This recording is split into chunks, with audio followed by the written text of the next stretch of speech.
The first thing they noticed about him was that he did not belong, not because he had done anything wrong, but because he was black, standing alone at the far edge of a government hearing room that was never designed with people like him in mind. The chamber of the Federal Administrative Council was polished to intimidation. Cold marble floors reflected the overhead lights. Flags stood stiffly behind the elevated panel. Every chair was occupied by men and women in tailored suits, polished shoes, and inherited confidence. Names here carried weight. Surnames opened doors. History favored those already seated. And then there was Elijah Carter. He stood quietly near the rear wall, holding a thin brown folder against his chest. His jacket was clean, but worn at the elbows. His tie was simple, knotted carefully, as though he had practiced it more than once in a mirror that did not forgive mistakes. A laminated visitor badge hung from his neck. The word observer, printed in bold red letters, an unspoken warning to remain invisible. A white man in a navy suit glanced back at him, frowned, and leaned toward his colleague.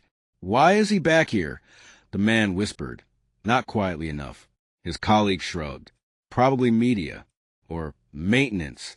They let anyone in these days." A soft chuckle followed. Casual, careless, cruel. Elijah did not react. He had learned long ago that reacting too quickly only fed the assumptions already waiting to be confirmed. At the front of the chamber, the chairwoman cleared her throat. "This session will address allegations of budget misallocation within the Department of Urban Development. We will proceed efficiently. Time is limited." Efficiently, limited. Those words had never applied to justice for people who looked like Elijah. As witnesses were called, one after another, polished officials gave polished answers. Numbers were spoken confidently. Charts were projected. Every explanation was neat, rehearsed, and empty. Billions of dollars meant to rebuild neglected black communities had vanished into consulting fees, administrative costs, and infrastructure planning. No one accepted responsibility. No one stumbled. And no one asked Elijah why he was there, until a voice broke the rhythm. "Madam Chair," a councilman said, adjusting his cufflinks, "we have an individual in the back who is not listed on the official witness registry." The room shifted. Heads turned. Eyes landed on Elijah. Slowly, carefully, judging. Security stiffened. A murmur rippled through the chamber, subtle but sharp. The chairwoman peered over her glasses. "Sir," she said, her tone clipped, "this is a restricted proceeding. You were not scheduled to attend." Elijah stepped forward one pace, not in defiance, but in respect. "I understand," he said calmly. His voice was steady, educated, controlled. "I was instructed to observe." The chairwoman's eyebrow lifted slightly. "By whom?" A pause. Not long. Just long enough for the room to decide who he was. A janitor who wandered too far. An intern who misunderstood instructions. A nobody who should have known better. Before Elijah could answer, a senior advisor leaned toward the microphone. "Madam Chair, if I may," the advisor said, "we are already behind schedule. Perhaps security can escort him out so we can continue." A few nods followed. Agreement came easily when it cost nothing. Two guards began moving toward him. That was when Elijah spoke again. "Before I leave," he said evenly, "may I ask a question?" The chairwoman hesitated. The room held its breath not because they feared a question, but because they feared the inconvenience of acknowledging him. "Make it brief," she said. Elijah lifted the thin brown folder slightly. "Can anyone on this panel explain why $47 million allocated to District 9 redevelopment was transferred at 9:42 a.m. today to a shell consultancy registered to a vacant office?" The silence that followed was different, not intimidation, recognition. The advisor's smile froze. The councilman's pen stopped mid-scratch. One official laughed nervously. "That information is confidential," someone said quickly. Elijah nodded. "Yes." It was marked confidential. He opened the folder. "And yet here it is." He did not raise his voice. He did not posture. He simply laid a single document on the edge of the nearest desk, sliding it forward with quiet precision. Dates, signatures, authorization codes. Real, too real. The chairwoman leaned forward. Where did you get that? Elijah met her eyes for the first time. From the system, he replied. A ripple of disbelief passed through the room. The system is secure, the advisor snapped. It was, Elijah said softly, until it wasn't. Security stopped moving. The chairwoman straightened. Sir, she said carefully now, state your name and affiliation. Elijah took a breath. My name is Elijah Carter, he said, and I am here because the numbers you're presenting today are lying. Gasps, murmurs, indignation. A councilman scoffed. That's a serious accusation. So is theft, Elijah replied. The chairwoman raised her gavel. Order. Her eyes never left him. You have exactly 1 minute, she said. Explain yourself. Elijah stepped fully into the light. I work in data systems, he began. Not the ones you advertise. The ones that clean your messes. The ones that reconcile the numbers after the press releases are written. Some officials shifted uncomfortably. For years, he continued, funds meant for black neighborhoods have disappeared behind layers of bureaucracy. Always explained. Never found. He tapped the folder lightly. Until today. The advisor stood abruptly. This is highly inappropriate. Sit down, the chairwoman said sharply. The advisor froze. Elijah's gaze swept the room not with anger, but with clarity. You assumed I was here by mistake, he said. You assumed I didn't understand this process. You assumed my badge defined my value. The room was utterly silent now. I was invited, he continued, by someone who knew this hearing would be staged, who knew the truth would be buried unless it walked on its own. A councilwoman whispered, Who invited you? Elijah did not answer immediately. Instead, he reached into his jacket and removed a second badge as one official, embossed, unmistakable. Special Federal Auditor, Emergency Oversight. The color drained from several faces at once. This authorization, Elijah said, holding it up, was issued this morning. Same day, same room, same lies. The chairwoman's hand trembled slightly as she set down her gavel. You were supposed to notify us, she said. I did, Elijah replied. It was routed through your office, buried under 4 approvals. The advisor sank slowly back into his chair. Elijah placed one final document on the desk. This transfer, he said quietly, was signed by someone in this room. The words landed like a verdict. Eyes darted. Breaths hitched. No one spoke. Elijah closed the folder. I came here to observe, he said, and I've seen enough. He turned slightly toward the exit, then paused. I suggest, he added calmly, you review the next document very carefully. The chairwoman stared at the paper in front of her, her expression unreadable, because, Elijah said, his voice steady as steel, the truth doesn't leave when you ask it to. The room remained frozen as Elijah took one step toward the door. And then the chairwoman spoke. Mr. Carter, she said. He stopped. Please, she continued, her voice tight. Return to the podium. Every eye locked onto him, because whatever was about to be revealed next would not just expose corruption. It would decide who walked out free and who would not. Elijah did not rush back to the podium. He turned slowly, deliberately, the way someone turns when they know the ground beneath everyone else has begun to shift. The sound of his shoes against the marble floor echoed louder than it should have. Or perhaps the room had simply forgotten how to breathe. When he reached the podium, he did not touch the microphone. He did not need amplification. The silence was complete. The chairwoman's gaze flicked between Elijah and the document lying before her. Her fingers hovered above it hesitant, as though touching the paper might contaminate her. You are alleging criminal misconduct by this council, she said carefully. I'm stating facts, Elijah replied. Criminality is what follows. A councilman leaned forward, his voice sharp with disbelief. You expect us to believe that a single auditor uncovered what multiple internal reviews missed? Elijah met his stare. I didn't uncover today, he said.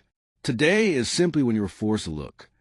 Murmurs erupted, no longer controlled. Whispers layered over whispers. The room that once thrived on order now felt unstable, as if the walls themselves were listening. The chairwoman raised her hand. Order. Her voice cracked slightly. Mr. Carter, she continued, you claim to possess documentation implicating someone in this room. That is an extraordinary accusation. Elijah nodded. Extraordinary corruption tends to require extraordinary evidence. He opened the folder again, slower this time. Inside were not just papers, but structured timelines, transaction trails, metadata. The kind of work that did not come from anger, but from patience. This council approved redevelopment funds for District 9, Elijah said, publicly. But internally, the money was rerouted through 3 intermediary accounts, each step disguised as compliance. He pointed to a projected screen that flickered to life. Numbers appeared. Dates. Names. Several officials stiffened when they recognized their own departments. You see, Elijah continued, the trick wasn't stealing all the money. That would raise alarms. The trick was shaving off just enough to be devastating to the community, but invisible to oversight. A councilwoman's voice trembled. Those funds were delayed, not stolen. Elijah glanced at her. Delayed funds don't pay private consultancies registered to abandoned buildings. The advisor cleared his throat loudly. Madam Chair, we should suspend this session immediately. This is becoming. Becoming what? Elijah asked, turning toward him. Uncomfortable. The advisor's face flushed. This is not how government proceedings work. Elijah's tone remained even. This is exactly how they work, just not how they're usually seen. The chairwoman studied him now not as an intruder, but as a variable she could no longer control. You said this authorization was issued this morning, she said. By whom? Elijah paused. Not for suspense. For accuracy. By the Office of Emergency Oversight, he said. Triggered by a whistleblower report. The word whistleblower rippled through the room like a shockwave. Who? Someone demanded. Elijah shook his head. Protected identity. A scoff came from the far end of the desk. Convenient. Elijah's eyes flicked toward the speaker. You approved the transfer at 9:42 a.m., he said calmly. The scoff vanished. A stunned hush followed. The councilman stared down at his hands. That's absurd. Elijah tapped the screen. Biometric login, he said. 2-factor authentication. Time stamped. The chairwoman inhaled sharply. Is that true? The councilman did not answer. The silence stretched. Thick, heavy, damning. Security shifted uneasily now, unsure who they were meant to protect. This is a misunderstanding, the advisor said quickly. Those approvals were procedural. The funds were meant to be redistributed later. Elijah tilted his head. Redistributed to whom? No answer. To the children in District 9? Elijah pressed. To the families living beside unfinished foundations and broken promises? His voice did not rise, but it deepened. The weight of restraint carried more force than shouting ever could. You approved reports claiming progress, Elijah said. You stood in front of cameras. You praised yourselves. The chairwoman looked away. And when the buildings didn't rise, Elijah continued, you blamed the community. Poor planning, lack of cooperation, cultural issues. A councilwoman whispered, That's not fair. Elijah nodded. No, it isn't. He stepped away from the podium and walked slowly along the length of the desk. You assumed no one would follow the trail, he said. You assumed the people affected wouldn't understand the system enough to question it. He stopped walking. You assumed I wouldn't be sitting in this room. The words settled like dust after an explosion. The chairwoman's composure began to crack. Mr. Carter, she said quietly, do you understand the implications of what you're accusing us of? Yes, Elijah replied. Do you? She looked down again at the document. Madam Chair, a councilman said urgently, this hearing is spiraling. We need legal counsel present immediately. I agree, she said. Elijah did not interrupt. He simply waited. Phones were lifted. Messages sent. Doors opened and closed quietly at the back of the room. No one had formally adjourned, but the air had shifted from performance to survival. Mr. Carter, the chairwoman said after a moment, you claim there is more. Yes, Elijah replied. How much more? He closed the folder. Enough to end careers, he said. Enough to recover stolen funds. Enough to tell the truth about why District 9 still looks the way it does. The advisor's voice was tight. This information should have been presented privately. Elijah turned to him. Privately is how this happened, he said. Another silence. The chairwoman straightened. If what you're saying is accurate, she said slowly, then this council has been compromised. Yes, Elijah replied. And if it's not, then I'll walk out of this room, Elijah said, and you'll bury this like you bury everything else. Her jaw clenched. What do you want? She asked. Elijah did not hesitate. I want this session recorded in full, he said. Unedited. I want an immediate freeze on all related accounts. And I want an independent review today. Today, someone scoffed. Yes, Elijah replied. Today, because if this drags, evidence disappears. The chairwoman exchanged looks with the other officials. Then she nodded once. Recording will continue, she said. All accounts related to District 9 will be temporarily frozen pending review. Gasps echoed through the chamber. Elijah exhaled not in relief, but in acknowledgement. But the tension did not break, because the most dangerous truth had not yet been spoken. Mr. Carter, the chairwoman said, her voice low, you mentioned a document we should review very carefully. Elijah reached into the folder one final time. Yes, he said. He placed a sealed envelope on the desk. This, he continued, contains the final authorization trail. The chairwoman hesitated. Why seal it? Because, Elijah said quietly, the name inside it changes everything. The room leaned forward as one. Whose name? A councilman asked. Elijah did not answer. He stepped back from the desk. I recommend, he said, you read it aloud. The chairwoman stared at the envelope, her fingers hovering once more. Slowly, she broke the seal. Her eyes scanned the page. Her face drained of color. And for the first time since the session began, the chairwoman looked afraid. She raised her head. Then she looked directly at Elijah and whispered, just loud enough for the microphones to catch. This can't be right. Elijah met her gaze. It is, he said. The room waited breathless for her to say the name, and the truth hovered, seconds away from shattering everything they thought they controlled. The chairwoman's lips parted, but no sound came out. Her eyes moved across the page again, slower this time, as if the letters themselves might rearrange into something less catastrophic if she stared long enough. The room had not breathed since she opened the envelope. The microphones hummed faintly, capturing every second of silence for the record. This is impossible, she said finally. Elijah did not move. It's documented. A councilman leaned forward urgently. Madam Chair, you don't have to read that aloud. Her head snapped toward him. This is a recorded session. That document could compromise national confidence, he pressed. She looked at him sharply. So does corruption. The word startled even her. Slowly, deliberately, she adjusted the microphone. The authorization trail, she said, her voice tight, lists final approval not from a department head, but from my office. A collective intake of breath swept the chamber. No, the advisor said immediately. That's not possible. The chairwoman did not look at him. It carries my digital signature, she continued. Time-stamped. Verified.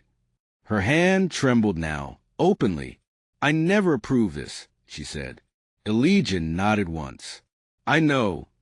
The murmurs returned, louder this time. Panic crept into polished faces. The councilman who had scoffed earlier stood abruptly. This is an attack, he said. Someone is framing the chairwoman. Elijah finally spoke again. No, he said. Someone used the authority you gave them. The chairwoman looked up sharply. Explain. Elijah stepped forward, reclaiming the room without raising his voice. Your credentials were not stolen, he said. They were mirrored. He gestured toward the screen, where a new diagram appeared, layers of access, delegation trees, permissions stacked atop permissions. You signed off on an emergency delegation protocol, Elijah said. Years ago. Standard procedure. You trusted the people beneath you. Several heads turned instinctively toward the advisor. You gave them the power to act in your name, Elijah continued. And they did, repeatedly. The advisor's face hardened. This is speculation. Elijah turned to him calmly. You were the delegation. The words hit like a hammer. That's absurd. The advisor snapped, rising to his feet. I serve this council with integrity. Elijah did not argue. He clicked once on the remote. Emails appeared. Internal memos. Approval chains. Every document carried the same quiet signature, authorized per chair protocol. You never stole the money directly, Elijah said. You redirected it. You justified it. You convinced yourself it was temporary. The advisor's voice rose. Those funds were necessary to stabilize. To stabilize what? Elijah interrupted gently. Your lifestyle? The chairwoman's gaze was locked on the screen now. How much? She asked. Elijah answered without hesitation. Enough to keep District 9 broken. The advisor laughed bitterly. You think this is about race? Elijah's eyes met his. I think it's about who you believe no one would defend. The room went still again. A councilwoman whispered, Madam Chair, this is spiraling. No, the chairwoman said quietly. This is clarifying. She turned toward the advisor. Did you authorize those transfers? He hesitated. Just for a moment. It was enough. You don't understand how this works, he said finally. If those funds had gone through as intended, nothing would have changed. Elijah nodded. And so you made sure nothing ever did. Security stepped closer, now not toward Elijah, but toward the advisor. The chairwoman's voice steadied. You acted without my knowledge. You gave me the authority, he shot back. You wanted results. I wanted progress, she replied. And progress costs money, he snapped. Money those communities waste. The word waste echoed. Elijah inhaled slowly. This, he said quietly, is why I'm here. He turned slightly, addressing not just the council, but the cameras, the record, the unseen audience beyond the walls. You talk about inefficiency, Elijah said, but I've seen what happens when resources actually arrive. He paused. I grew up in District 9. The admission rippled through the room, not shock, but recalibration. I watched plans get announced and disappear, he continued. I watched buildings stall at foundation level. I watched children walk past fences that promised futures they never reached. The advisor sneered.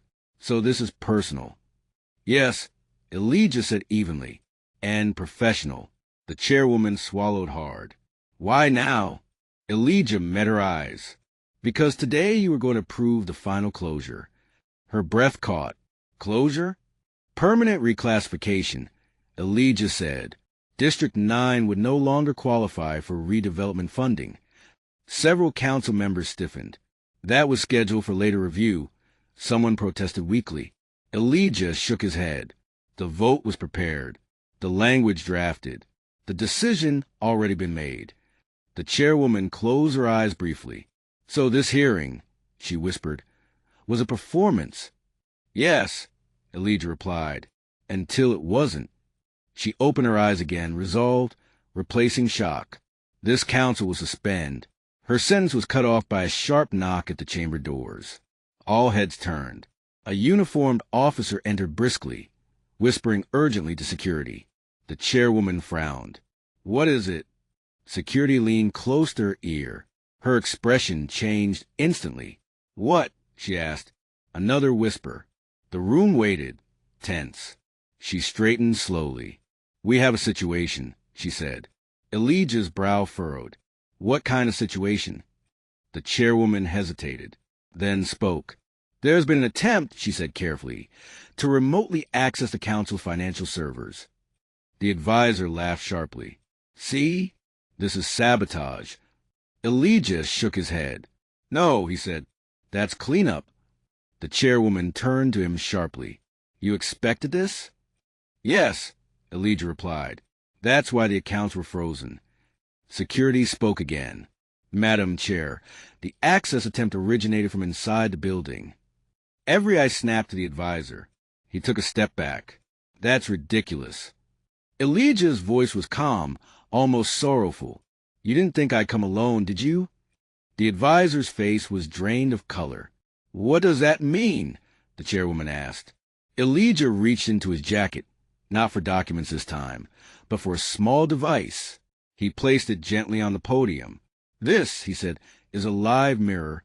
The screen behind him shifted. Lines of code streamed. Alerts flashed. Every move to erase evidence, Elijah continued, is being recorded in real time. The advisor's voice cracked. You set me up? No, Elijah replied. You walked into your own reflection. The chairwoman stood now, authority blazing through her shock. Security, she said firmly. Detain. The lights flickered. Just once. Then again. A low murmur swept the room. Elijah's eyes lifted to the ceiling. That's new, he said. What's happening? A councilwoman asked, panic edging her voice. The screen glitched. The code stuttered. Security spoke urgently. Madam Chair, we're losing visual feeds. The advisor laughed wild, desperate. You think you won? The system is bigger than you. Elijah stared at the failing screen, jaw tightening for the first time. No, he said quietly. This system is scared. The lights dimmed again. Alarms did not sound, but something deeper shifted, like a building holding its breath before collapse. The chairwoman gripped the desk. Restore the feeds. Now. Security shook his head. We're locked out.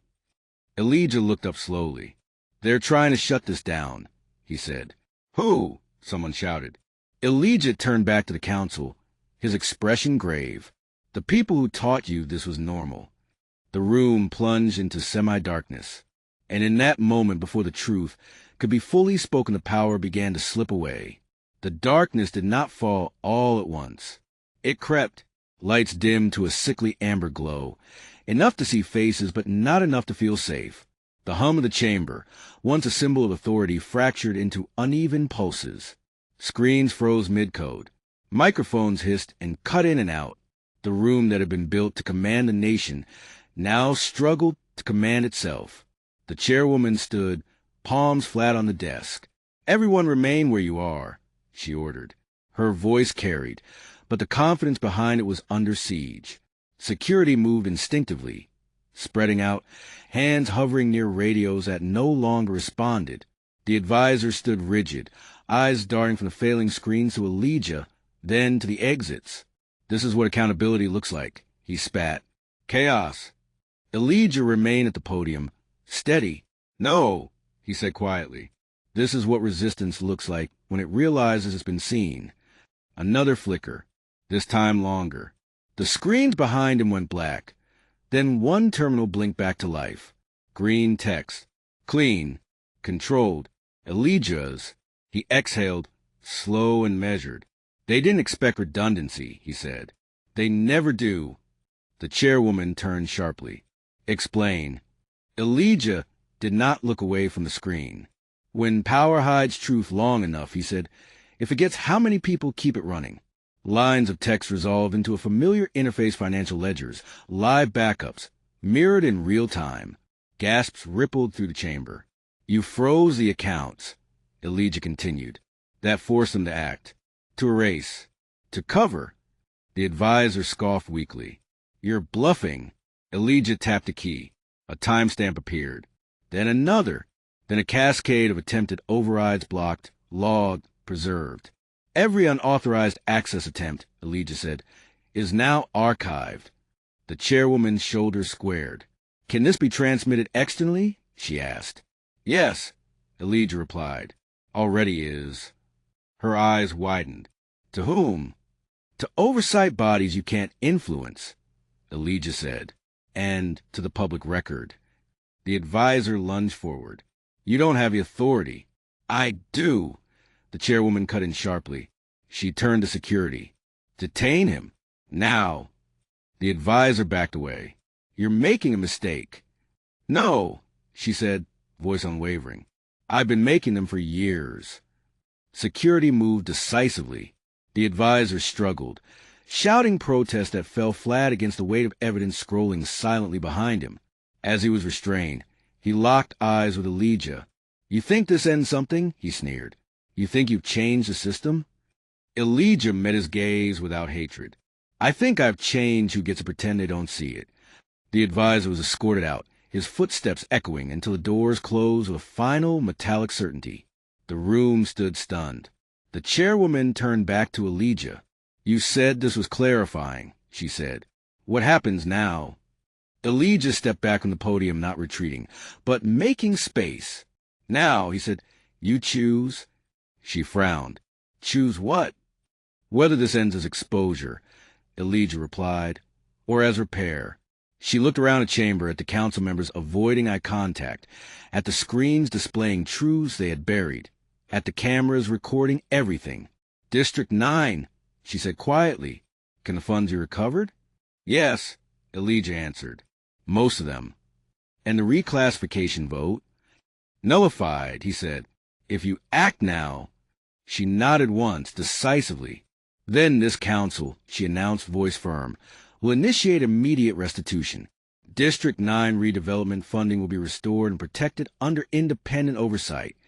A murmur surged this time, not panic, but disbelief. "And," she continued, "every individual involved in this misallocation will be formally investigated." She paused, myself included. The chamber fell silent again, but this time the silence felt earned. Elijah closed the folder at last. "For years," he said, turning toward the cameras, "we've been told the system works, that delays are normal, that progress takes time." He paused, letting the words breathe. "But what they never told us," he continued, "is that patience was demanded from those who were never meant to benefit." The chairwoman stepped down from the dais, standing level with him. "Mr. Carter," she said, "you came here as an observer." "Yes," he replied, "and you leave having reshaped this council." Elijah shook his head gently. "No," he said, "I leave having reminded it who it's supposed to serve." She nodded, humbled. The lights stabilized. Power returned fully. Screens locked into permanent record mode. Order restored, but not the old kind. As officials began issuing calls, drafting emergency motions, and securing evidence, Elijah stepped toward the exit. A councilwoman called after him. "Mr. Carter." He turned. "What made you believe you could walk into this room and be heard?" Elijah considered the question. "Because I've spent my whole life being underestimated," he said. "Eventually, you learn how powerful that can be." He exited the chamber without ceremony. Outside, the building stood as it always had, imposing, immaculate, indifferent. But inside, something irreversible had shifted. The truth had not whispered. It had stood up, and it had spoken clearly. Justice does not always arrive with sirens or speeches. Sometimes arrives quietly, carried by someone you were never taught to notice.